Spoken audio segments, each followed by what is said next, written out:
वित्त मंत्री निर्मला सीतारमण ने आम बजट 2021-22 में पुराने वाहनों को सड़कों से हटाने के लिए स्क्रैप पॉलिसी की घोषणा कर दी है। अब निजी गाड़ियां 20 और कमर्शियल गाड़ियां 15 साल के बाद सड़कों पर नहीं चल सकेंगी। विशेषज्ञ इसे ऑटो सेक्टर के लिए बहुत बड़ी सकारात्मक खबर बता रहे हैं। वाहन कबाड़ नीति के लागू होने से ऑटोमोबाइल सेक्टर को एक नई ताकत मिलेगी। पुरानी गाड़ियों को स्क्रैप कर लोग नई गाड़ियां खरीदेंगे। इससे ऑटोमोबाइल सेक्टर में तेजी आएगी।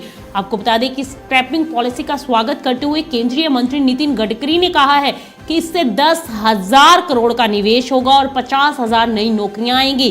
केंद्रीय मंत्री ने कहा कि भारत दुनिया के सभी ऑटो ब्रांड भारत में मौजूद हैं और साथ ही स्क्रैपिंग पॉलिसी की वजह से ऑटो सेक्टर की इकोनॉमी का आकार 4.5 लाख करोड़ से बढ़कर 6 लाख करोड़ हो जाएगा। नितिन गडकरी ने यह भी कहा है कि स्क्रैपिंग पॉलिसी की वजह से 20 साल से पुराने 51 लाख पुराने वाहन स्क्रैप हो जाएंगे। जो भी गाड़ी स्क्रैप करेंगे वो नहीं खरीदेंगे। इससे ऑटो इंडस्ट्री को बढ़ावा मिलेगा। इसी के साथ उन्होंने ये भी बताया कि 1 करोड़ से ज्यादा वाहन ऐसे हैं जो प्रदूषण कर रहे थे। ये वाहन 10 से 12 गुना ज्यादा प्रदूषण करते हैं। इससे देश को राहत मिलेगी। इसके बाद गाड़ियों की वजह से होने वाले प्रदूषण में भी 20 से 25% की कमी आएगी।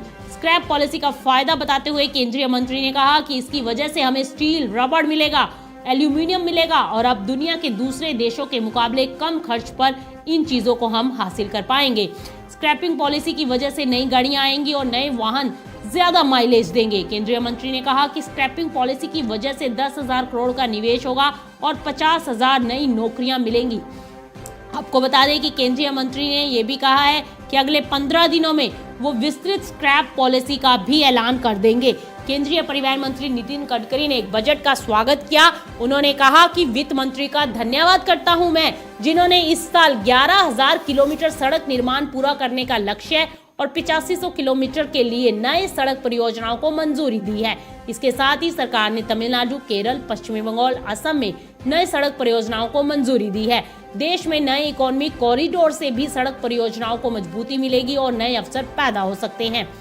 और आपको बता दें कि ITI बॉम्बे के एक अध्ययन के मुताबिक कुल वायु प्रदूषण में लगभग 70% हिस्सेदारी वाहनों से होने वाले प्रदूषण की है।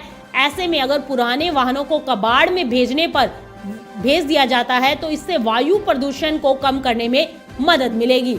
सड़क परिवहन मंत्रालय का अनुमान है कि स्क्रैप पॉलिसी से रिसाइकिल कच्चा माल उपलब्ध होगा। इससे वाहनों की लागत में 30% तक की कमी आने की संभावना है। इसके अलावा बजट में स्टील पर उत्पाद शुल्क भी कम किया गया है। इससे वाहनों की कीमतों में भी और कमी आने की संभावना बताई जा रही है।